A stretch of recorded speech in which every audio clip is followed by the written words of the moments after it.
Hey everybody, today is National Pizza Day. So, happy National Pizza Day.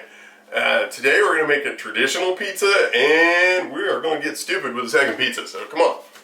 So to get started, you need about 2 1/4 teaspoons of yeast. That is, we've got some local honey here. We're going to put about 3 tablespoons in there. Someday, one of these days. And we need a cup of hot water, somewhere between 100 and 110 degrees. Little bit of flour in there, a little pinch of salt. The salt just kind of keeps the yeast from going too crazy. And give it a little mix. I usually go until it just starts to get its own bubbles in here, and then you're going to let this sit and proof for about 10 or 15 minutes, and you'll see a little cap of bubbles start to form in there, and then we'll be ready for the next step. Usually put about 1/8 of a cup of olive oil in there, mostly for flavor. You can't really use spices per se in a pizza dough for flavor. They will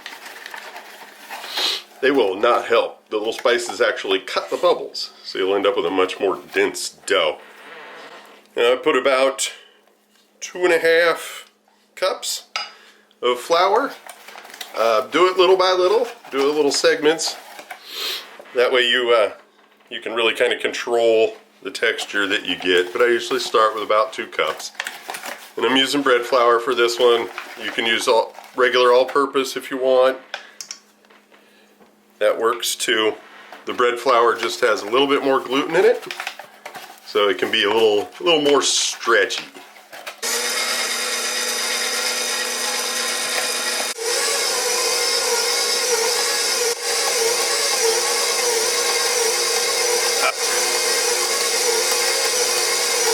See our dough's coming together in here. It's a little bit sticky though, see? It's kind of tacky, so put a little bit more flour, like 1/8 of a cup maybe. Yeah, it's nice and soft. Starting to get a little stretchy. It's not tacky anymore. Still got just the tiniest little bit. So when you get it here, we're gonna let the mixer do the work. You can pull it out and knead it by hand for about 20 minutes or so. Or you can do what I'm about to do. Put your mixer on medium and walk off for about 7 or 8 minutes. Alright, it's been about 7 minutes. And we're going to see, oh yeah, see it's nice and stretchy. That's exactly what we're looking for. I like to just kind of roll it under, make a nice kind of snug little ball. You can put it down on your counter and kind of swirl it around like this as you squeeze in, and it'll tighten up into a little ball. Just like that. And put a little tiny bit of oil in the bottom of your bowl. Put your dough in there. I like to put a little bit on the outside too. Once you get that done, and just put a nice towel or something over it and leave it alone. It'll be there about an hour, hour and a half, and it'll double in size, and then we'll get to making pizzas. I'm gonna make a quick and easy sauce here. Just put a little splash of olive oil. Pretty healthy little plop of garlic, about 2 tablespoons.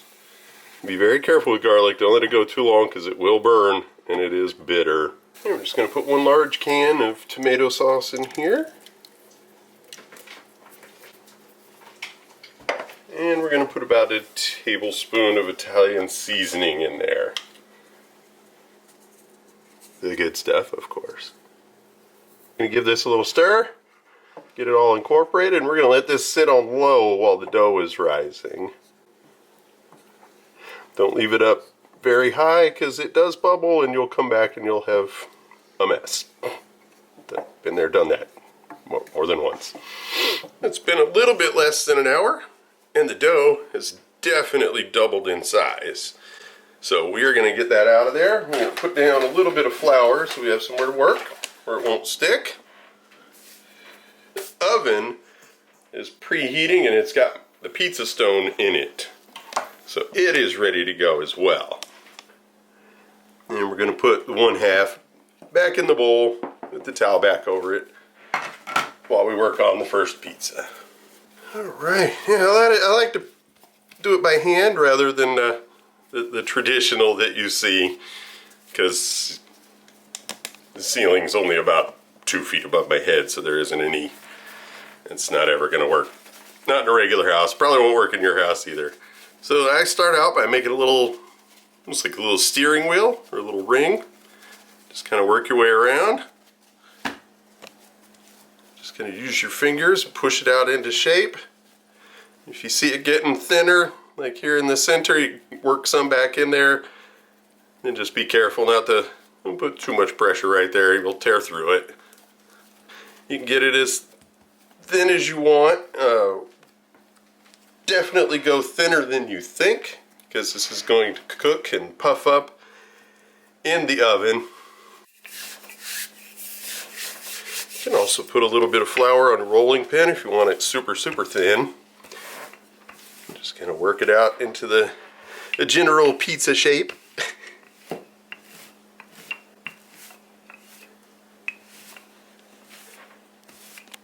There we go. That's much better. Now we're going to get our pizza stone, and we've got all of our toppings ready to go, so we're going to put a pizza together. Now the pizza stone has been in the oven, preheating with the oven, so it is super, super hot. Put a little bit of cornmeal on it to help the pizza not stick. You can see them smoking. Yeah, that's a little hot. And then just put your pizza right on there. If you're quick, you can make sure it's in the right shape, but it's going to get hot fast. Now we're going to put our sauce on here. And you'll notice that I'm a huge fan of cast iron, so I do have a cast iron pizza stone. This pizza stones, the actual stone ones, are great. Ooh, sizzle baby. Sizzle baby. They are fantastic. The cast iron ones tend to hold their temperature a lot longer though than a stone, and they heat up a little bit faster than the stone ones. And put our cheese on here. You can see this pizza is smoking. It's actually cooking the bottom, so you get that really nice extra crispy bottom. And you kind of got to work fast. You can see this pizza is already starting to puff up on the edges right there. So it is actually cooking right here on the counter. Then we're going to put our pepperoni on there. Lots and lots of pepperoni. And when you put your pepperoni down on here, don't worry too much about it being perfect. If you want, you can draw little pictures, you can do whatever you want, because what happens is when the cheese melts, it moves around. So your pepperonis are going to slide around anyway. Back into the oven. Got the oven set at 450. Should take about 10 minutes or so.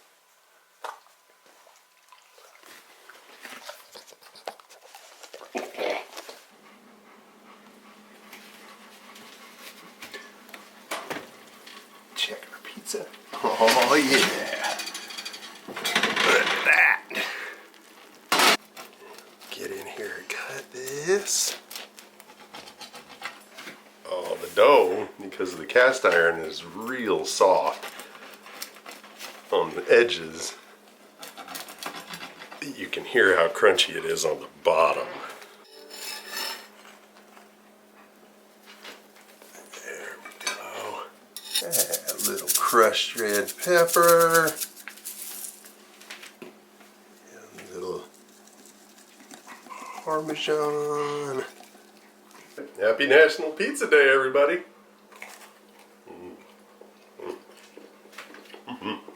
Alright, nobody panic. We're going to make what I call the true Hawaiian. I highly doubt that that's actually true, but that's what I call it. Don't run off. I promise. It's good. It just sounds terrible.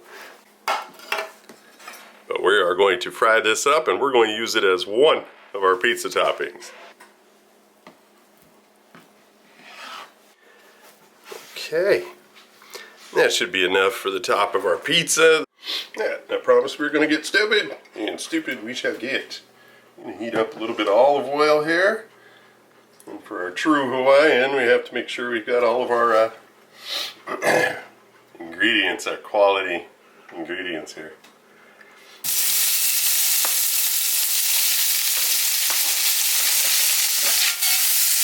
just gonna get this browned off. Doesn't need to get cooked all the way through. While I'm doing this, I'm preheating some other weirdness. I'm preheating a cast iron pan that we're gonna cook this pizza in. Alright, same process as before. I'm gonna roll our dough out and get it in the pan as quick as we can. Righty, we've got our pan right here, ready to go. And it just goes right down in there, right down in the bottom. And you kind of push it up on the sides. And this is really good because it kind of makes a little bowl out of your pizza, so you can fit more of the toppings in it. Now in this case, we're going to dock the bottom so it doesn't puff up too much, to kind of keep the shape a little bit better.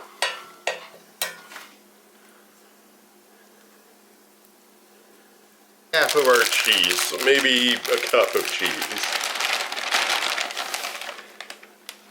Down here, Spam in there. Everybody likes to argue about ham and pineapple pizzas. Well, this is my answer.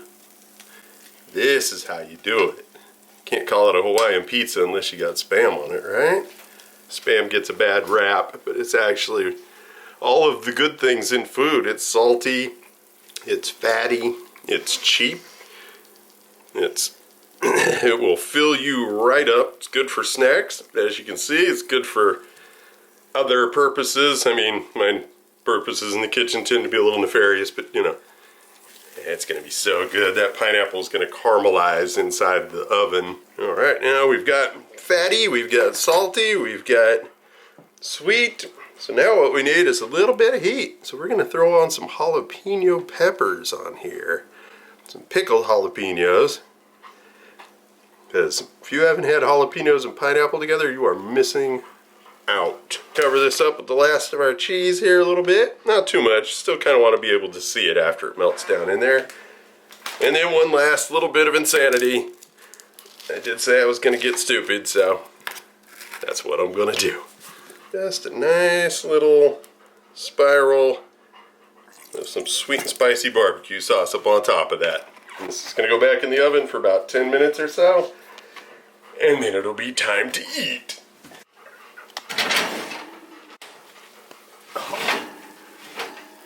It's a beautiful thing. It is going to continue to cook in this pan, so we need to get it out of there. That's the fun part. Like biggest spatula you got up under there. And drop.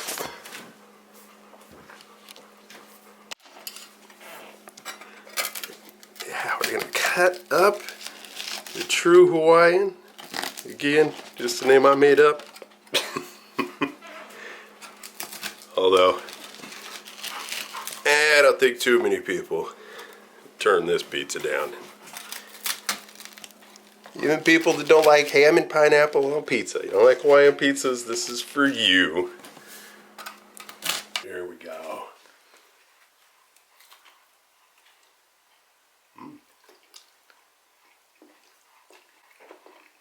A little sweet. A little bit spicy, salty.